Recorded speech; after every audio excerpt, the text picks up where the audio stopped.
Wel, braf iawn cyfarfod chi. Wel, am le anhygoel y fan hyn. O fan le braf dydy. Ydy, mae o. So beth sgynna ni fan hyn felly o ran adeiladau? Reit, yna tri bod hi'n haf, Ia. hwn bod hi'n sian, bod hi'n siwan drws nesa a hyfoti. Ia. A wedyn y tŷ wedyn, Ie. ar wahân i hynny, Yndi. efo 4 llofft. 4 llofft, ie. A golygfa bendigedig. Mae'n anhygoel, mae'n lyflu. Ie, dros yr yri. Dros yr yri. A dwi'n dechrau hwnna bob bore. Ie. A dyna'r rheswm nathon chi brynu fan hyn? Oedd, rhan o'r rheswm. Rhan o'r rheswm, o'n i just wedi bod yn canfasio i Plaid Cymru. A wedyn, o'n i just yn meddwl bod hwn yn lle mor hyfryd. A'r sefyllfa mor hyfryd. Ac oedd hi'n ddiwrnod o'r haf, oedd o just, oedd yr mynyddau just yn edrych mor eiddarsol o fan hyn. Ac pan o'n i'n chwilio am rhywbeth arall i fyw, ddari ffrind ddeud bod hwn dan ar y farchnad, so...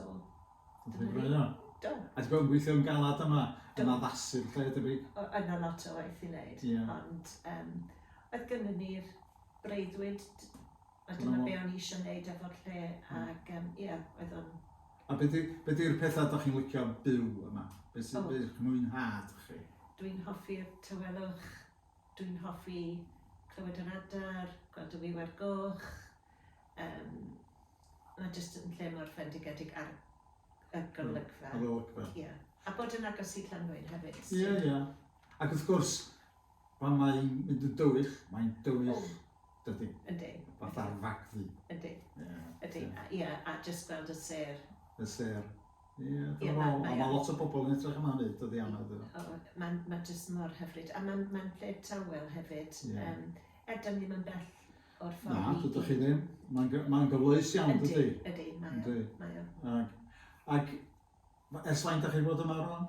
Ers 2014. O, reit. So 10 mlynedd bron? Ie, bron 10, ie. So rwan amser symud? Amser i symud yn anffodus, ond dwi'n hyneiddio a mae'n gwr yn hynach na fi, so da ni yn meddwl na rhaid. A dim gymaint o egni debyg, nag oes? Wel, mae'n llai ac yn llai. Ie, dwi'n ar un peth. So, yn ddelfrydol, be fysa chi eisiau gwneud rwan ar ôl i ni gobeithio werthu hwn i chi? Ie. Be ydych chi'n gwneud wedyn? Dwi dal yn meddwl bod ni'n byw ar Ynys Mon. Ac oeddech chi'n deud gyna bod chi wedi dorri'ch ffer, sut mae o rwan?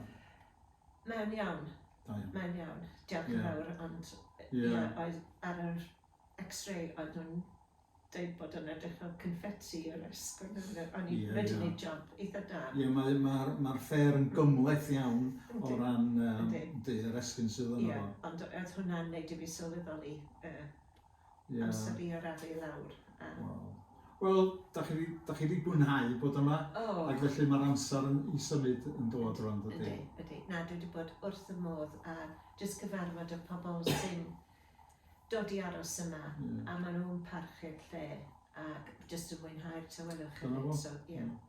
A wedyn, welwch chi'n deud, da chi'n mynd i fethu dysgu Cymraeg, achos da chi'n bod yn dysgu Cymraeg i oedolion debyg, ie? Gobeithio os dwi'n aros yn eitha lleol, fedrai dal cario ymlaen efo hynna yn y petre. A gweu? Gweu, a clocsio. Clocsio? Be di gwneud? Dawnsio. A dawnsio glocsen. Waw. Nes i gychwyn ar ôl torri'n ffer oherwydd o'n i'n teimlo fasa'r symudiad. Ie. A nath o weithio? Ydy, wel, dwi'n mynd da iawn, ond... O, wedi gweithio? Yna wedi gweithio, ydy. O, da iawn. Wel, gai jyst dweud pob hwyl chi yn y dyfodol, a mae wedi bod yn blesar cyfarfod chi. Diolch yn fawr. Diolch ti.